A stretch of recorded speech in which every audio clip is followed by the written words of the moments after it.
અમેરિકાના લુઝિયાના સ્ટેટમાં જાઓ તો ન્યૂ ઓર્લેન્સમાં આ 5 જગ્યા પર જવાનું બિલકુલ મિસ નહીં કરતા. કનાલ સ્ટ્રીટ 2005માં અમેરિકાના ન્યૂ ઓર્લેન્સમાં કેટરીના નામનું વાવાઝોડું આવ્યું હતું, જેણે $125 બિલિયન નુકસાન કર્યું હતું.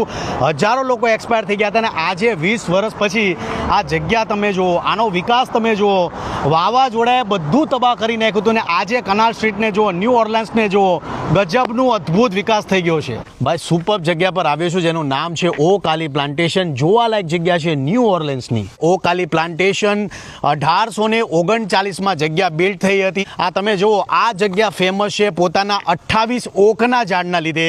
એક ઝાડ છે 300 વર્ષ જૂનું છે. આ તમે જુઓ, તમે બાથ ભરશો તો પણ આ ઝાડને તમે આ ઝાડને પકડી નહીં શકો, એટલું મોટું ઝાડ છે. એક ઝાડ 300 વર્ષ જૂનું. એની તમે ડાળીઓ જુઓ, આ જેવી નીચે આવે છે આટલી મોટી ડાળખીઓ છે. અને અહીંયા ચોખ્ખું લખેલું છે કે તમે આ ડાળખીઓ પર ચડી ન શકો. આવો ગજબનો વ્યૂ તમે તમારા જીવનમાં નહીં જોયો હોય. આ જેટલા ઝાડ છે આ સાઈડ અને આ સાઈડ મળીને ટોટલ 28 ઝાડ છે. આનું જે પ્લાન્ટેશન છે એ ગુલામો દ્વારા કરવામાં આવ્યું હતું. અને આ જે મેન્શન તમે જોઈ રહ્યા છો 180 વર્ષ જૂનું. એ સમયમાં ગુલામોના ઘર કેવા હતા જો, એ સમયમાં બધા આવી રીતના રહેતા હતા. અહીંયા આ જગ્યા પર રહેવાનું. અને આ જેટલા ઝાડ છે બધા ગુલામો દ્વારા રોપવામાં આવ્યા હતા. અને પાછળ મેન્શન છે. જેટલી પણ બિલ્ડિંગો તમે જોશો રંગબેરંગી બિલ્ડિંગો છે. અને એકથી ચડિયાતી એક બિલ્ડિંગો છે.